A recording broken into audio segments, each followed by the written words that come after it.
রাসূলের বড় ছেলের নাম ছিল কাসেম। যেমন দেখবেন আমাদের এলাকায় কারো ছেলের বড় ছেলের নাম যদি হয় আব্দুল্লাহ, এরা আব্দুল্লাহর বাপ বলে ডাকে। কারো বড় মেয়ের নাম যদি হয় ফাতেমা, এরা কি ডাকে? ফাতেমার বাপ বলে না? তো বিষ্ণু ইসা ইসলামের বড় ছেলের নাম ছিল কাসেম। ইহুদি বাবা বলল আতি আবুল কাসেম, আবুল কাসেম যা বলে তাই শোনো, মানে মোহাম্মদ যা বলে তাই শোনো। এই কথা শুনে ছেলে সাহস পাইছে, ছেলে আবার পড়তে আরম্ভ করলো আশহাদু আল্লাহ ইলাহা ইল্লাল্লাহ ওয়া আশহাদু আন্না মুহাম্মাদার রাসূলুল্লাহ। পড়েন আল্লাহু আকবার। বিশ্বনবীর আহ্বান শুনে ওই আহ্বানে সাড়া দিয়ে ইহুদি ছেলে শাহাদা পড়ে মুসলমান হয়ে গেল। তার হৃদয়টারে ইমানের নূর দিয়ে আলোকিত করে দিল কে? প্রিয় ভাইরা, এবার রাসূল সাল্লাল্লাহু আলাইহি ওয়াসাল্লাম বের হয়ে আসলেন ঘর থেকে আর বললেন আলহামদুলিল্লাহিল্লাযী আনকাযাহু মিনান নার। প্রশংসা সে আল্লাহর যে আল্লাহ জাহান্নামে চলে যাচ্ছিল প্রায় এমন একটা লোককে মুহূর্তের মধ্যে কালেমায়ে শাহাদাতের বদৌলতে জান্নাতি বানায় দিলেন। আওয়াজ করে পড়েন সুবহানাল্লাহ। এই হাদিস থেকে আমরা কি শিখলাম? What is the moral of the story? এক নম্বর স্টোরি হলো, প্রতিবেশী ইহুদি হোক হিন্দু হোক, যাবেন, সুসম্পর্ক রাখবেন, উপহার দিবেন, বিপদে পাশে দাঁড়াবেন, তাইলেই তো আপনাদের প্রতি, মুসলমানদের প্রতি তারা আকৃষ্ট হবে, ঠিক কিনা বলেন? আপনি যদি হিন্দুদের সাথে বৌদ্ধদের সাথে নাই মিশেন, নাস্তিকের কাছে নাই যান, তো ইসলামের সৌন্দর্যটা ওরা বুঝবে কেমনে? আমার অনেক হিন্দু পরিচিত ভাই আছে, ওরা আমাদের ইফতারির প্রোগ্রামে এসে একসাথে ইফতারি করে। অনেক মদখোর আমার সাথে বসে একসাথে ডিনার করে, হাফ প্যান্ট পরা, গলায় স্বর্ণের চেইন, হাতে স্বর্ণের ব্রেসলেট, আইসা আমার সাথে ডিনার করছে, আছে এরকম। গাঁজাখোর, আমি বলি আসো, welcome welcome to my dinner, আসো বসো। বসলেই তো আমি ওর ডিএনএ, চিন্তার ডিএনএ চেঞ্জ করে দেওয়ার সুযোগ পাবো। চিল্লায় বলো ঠিক কিনা?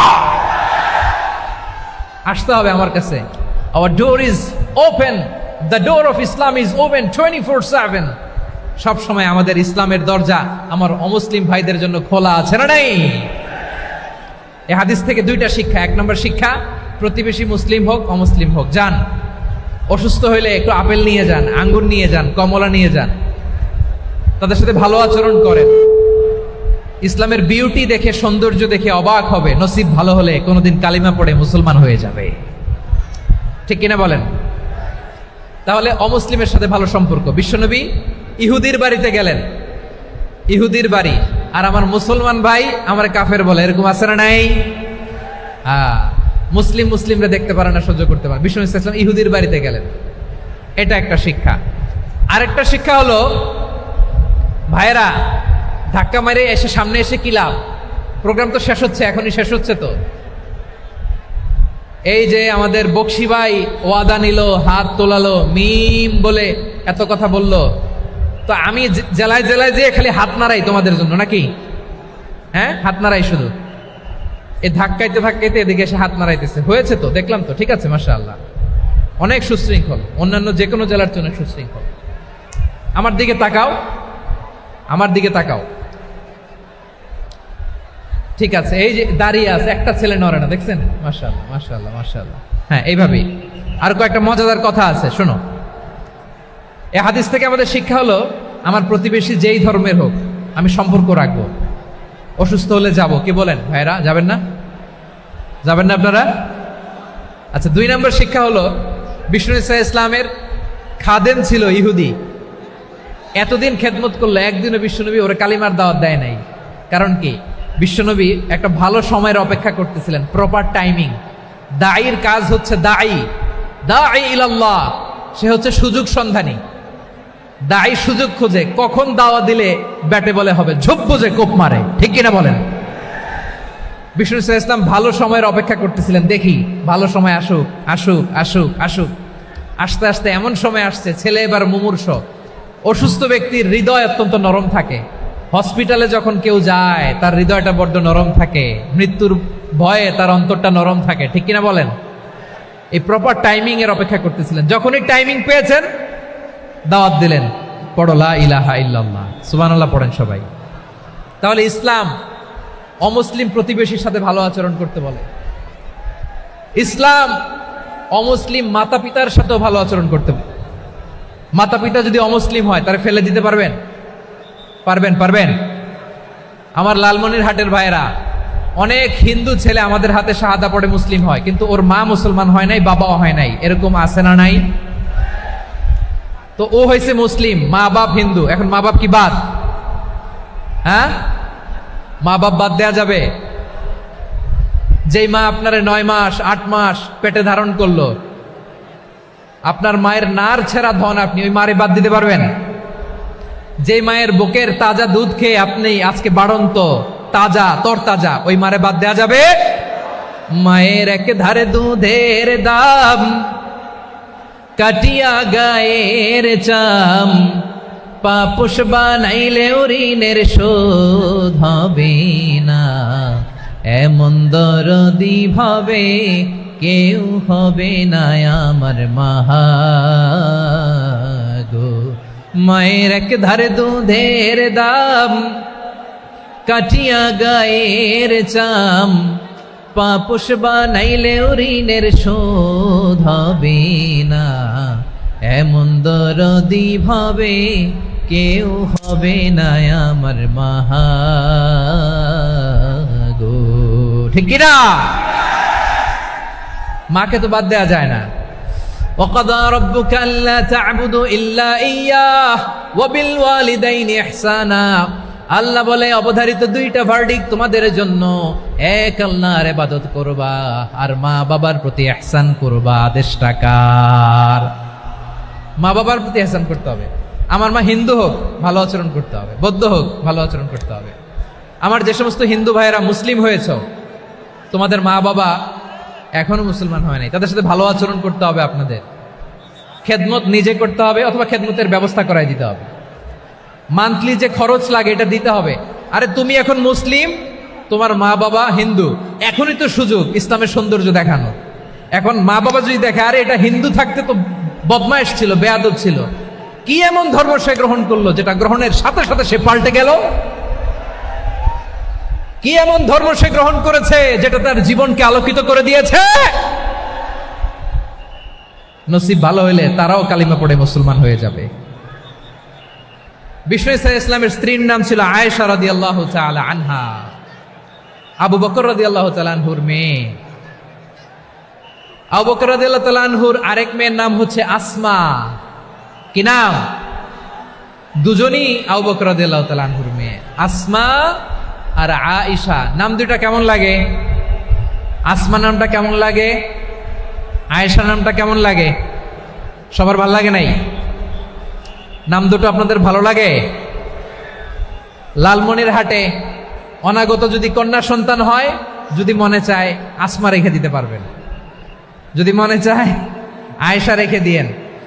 দেশে বিদেশে এয়ারপোর্টে রাস্তা ঘাটে শুধু বলে হুজুর একটা নাম দেন, আমার ছেলের একটা নাম দেন, মেয়ের একটা নাম দেন। তো আমার মনে আছে যশোরের 8 দিনের মাহফিলে আমি 1-2টা নাম দিয়েছিলাম। আজকে লালমনির হাটের এই প্রোগ্রামে কন্যা সন্তান যদি হয় 2টা নাম দিলাম, আসমা কিংবা আয়েশা। ইনশাআল্লাহ পড়েন। দুজন বোন, এক মায়ের না, বাবা এক মা দুইজন। আয়েশা রাদিয়াল্লাহু তাআলা আনহার মায়ের নাম উম্মে রুমান, আর আসমা রাদিয়াল্লাহু তাআলা আনহার মায়ের নাম কুতাইলা বিনতে আব্দুল উজ্জা। আবু বকর রাদিয়াল্লাহু তাআলা আনহু 4টা বিয়ে করেছিলেন। তো একই ঘটনা ঘটেছে এই ফ্যামিলিতে। আসমা ইসলাম ধর্ম গ্রহণ করে মুসলিমা, কিন্তু তার মা কুতাইলা মুশরিকা। আই রিপিট, বোঝার জন্য আমি আবারও বলি, আসমা রাদিয়াল্লাহু তাআলা আনহা মুসলিমা, আর আসমার মা কুতাইলা, আওয়াজ করে বুঝে থাকলে বলেন, আসমার মা মুশরিকা। তার মানে মেয়ে মুসলিম, মা অমুসলিম। ভেজাল আছে না নাই? কিন্তু কুতাইলা আর ধৈর্য ধারণ করতে পারে না। নার ছেঁড়া ধন, কলিজার টুকরা ধন, কলিজার টুকরা সন্তান আসমারে দেখতে বড্ড মন চায়। সাইয়েদনা আসমা রাদিয়াল্লাহু তাআলা আনহা মক্কা থেকে হিজরত করে মদিনায় চলে গেলেন হুদাইবিয়ার পর। যখন মক্কা মদিনার ট্রাফিক স্বাভাবিক হলো, মক্কার লোক মদিনায় যায়, মদিনার লোক মক্কায় আসে। কুতাইলা কলিজার টুকরা সন্তান আসমারে দেখার জন্য কিছু উপহার নিয়ে বিশাল মরুপথ পাড়ি দিয়ে মক্কা থেকে মদিনায় যায়। সুবহানাল্লাহ বলেন। এখন মা আসছে মেয়ের সাথে দেখা করতে, মেয়ে তো আর দেখা দেয় না। মেয়ে ভাবছে আমার মা তো মুশরিকা, অপবিত্রা, তার সাথে কি দেখা দেয়া যাবে? বিশ্বনবীর দরবারে চলে গেলেন। সুবহানাল্লাহ বলেন। কি সৌভাগ্যবান ছিল তারা, মাসলা জানার দরকার হলেই নবীর দরবারে চলে যেত, ঘরে বউয়ের সাথে ঝগড়া হলে নবীর দরবারে চলে যেত।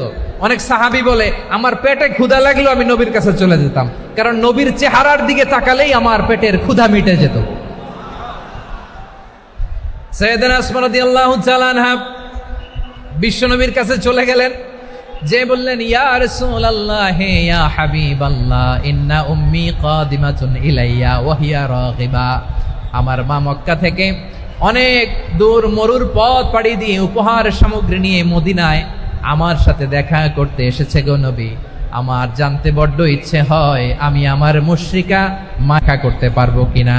আফা আসিলুহা, আগে যেমনি আমি আমার মায়ের সাথে ভালো আচরণ করতাম, যেমনি আমি আমার মায়ের সাথে সদাচরণ করতাম গো নবী, এখন আমি মুসলিমা মা মুশরিকা, এখনো কি আগের মতো সদাচরণ করতে পারবো নাকি?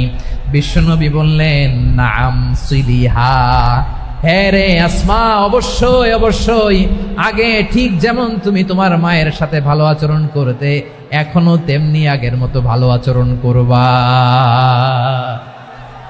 আওয়াজ করে পড়েন সুবহানাল্লাহ।